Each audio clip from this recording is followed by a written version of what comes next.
السلام عليكم ورحمة الله وبركاته. هنخرج شوية بعيد عن سلسلة الجنة وهنرجع لها تاني إن شاء الله، بس في مواضيع مهمة إن احنا محتاجين نتكلم عنها في رمضان. هنتكلم عن عبادة قيام الليل والدعاء مع بعض. مستحيل مفيش عندنا أمنيات سواء في الدنيا أو في الآخرة، سواء للناس اللي هي عايشة في الدنيا ومنغمسة فيها أو للناس اللي ابتكر الآخرة وبرضه عايشة عشان الآخرة. مفيش حد في الدنيا ملوش أمنيات، من جواز، بيت، عربية، فلوس، شغل، صحة، ستر، من بركة. محدش نفسه يروح دريم بارك مثلا ولا أماكن من اللي هي فيها ترفيه. فدي لو في الحاجات الدنيا مفيش حد عاوز يدخل النار. أكيد كلنا عايزين ربنا يبعدنا عنها وعاوزين ندخل الجنة وعاوزين ربنا يرضى عننا. لو فرضنا إن في راجل غني جدا والناس كلها عارفة إن هو غني والناس بتحبه، كل يوم بينزل من بيته علشان يقابلك، كل يوم بينزل من بيته مخصوص في ميعاد معين ويقول لك أنا مستنيك، أنت جيت عاوز تحكي لي وتشكي لي وأنا معاك، أنا مش هقول لك لأ. وكمان الراجل ده منصب كبير في الدولة فممكن يساعدك في أي مشكلة أنت تمر بيها. وكمان الراجل ده غني فلو طلبت منه أي مساعدة مالية أو أي مساعدة مثلا هيديها لك. الراجل ده اللي في الكادر الصحي دنيا بقى تانية ومستشفيات ومش عارف ايه،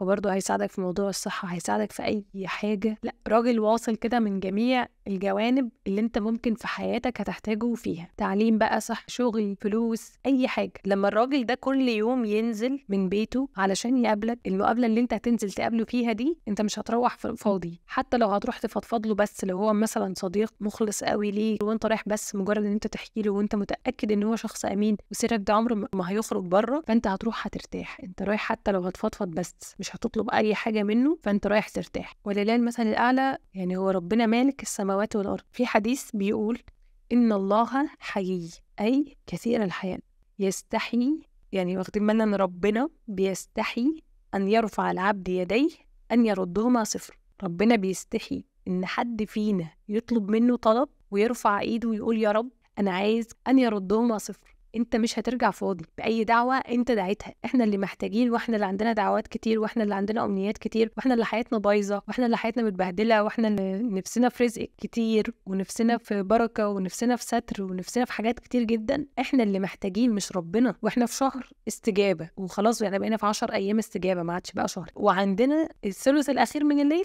اللي ربنا بينزل فيه من سابع سماء علشان يقول هل من تائب لاتوب عليه، هل من مستغفر فاغفر له. هو ربنا بيسأل مين اللي عايز وانا اديله، واحنا اللي عاوزين ومش بنروح. فاحنا اللي عندنا مشكله، احنا اللي الغلط من عندنا. في حديث لو جبنا كل الناس من اول خلق سيدنا ادم لحد قيام الساعه، من الانس والجن، كلهم في نفس اللحظه طلبوا طلباتهم كلها وامنياتهم من ربنا، ربنا هيدي لكل واحد اللي هو طلبه. يعني كل واحد بقى يطلب طلبات كتير كتير جدا بقى، يعني ربنا هيدي لكل واحد طلبه. كل ده لا ينقص من ملك ربنا شيء، كأننا جبنا إبرة وغمسناها في بحر وطلعناه، اصلا البحر ما نقصش، ما حصلوش حاجه. ففكره ان يبقى ربنا قادر يعمل كل ده وانت طلباتك بسيطه، قادر تقوم هتتوضى وتصلي ركعتين تطلب فيهم اللي انت عايزه. احنا اللي مقصرين واحنا اللي نستاهل التوهان اللي احنا بنبقى فيه والتشتت اللي احنا فيه طول ما احنا بعدنا ربنا. ففعلا احنا اللي نستاهل، احنا اللي عاملين في نفسنا كده. هو ربنا ما عملش فينا كده، هو ربنا بينزل لنا كل يوم سواء في رمضان او مش في رمضان، كل سنه طول السنه ربنا بينزل كل يوم في الثلث الاخير من الليل، واحنا اللي مش بنروح. لما نيجي بس نتفكر شويه في ان ربنا بيملك ايه، ربنا بيملك الارض كلها، مش مصر والبلد اللي جنبها، مش افريقيا،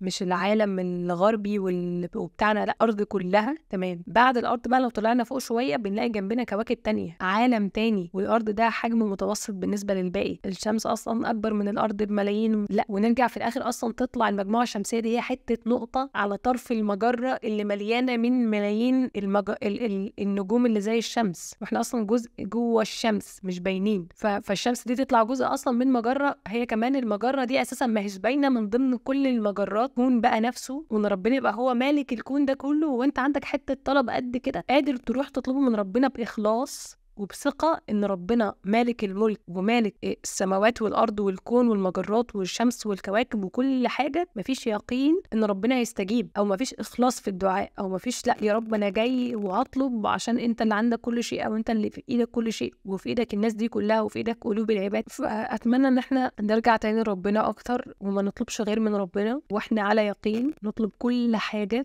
كل حاجة كبيرة وصغيرة من ربنا. بإذن الله ربنا يستجيب لنا جميعا جميعا ما نتأخرش في ان احنا نروح، احنا اللي محتاجين، لو قصرنا احنا اللي نستاهل.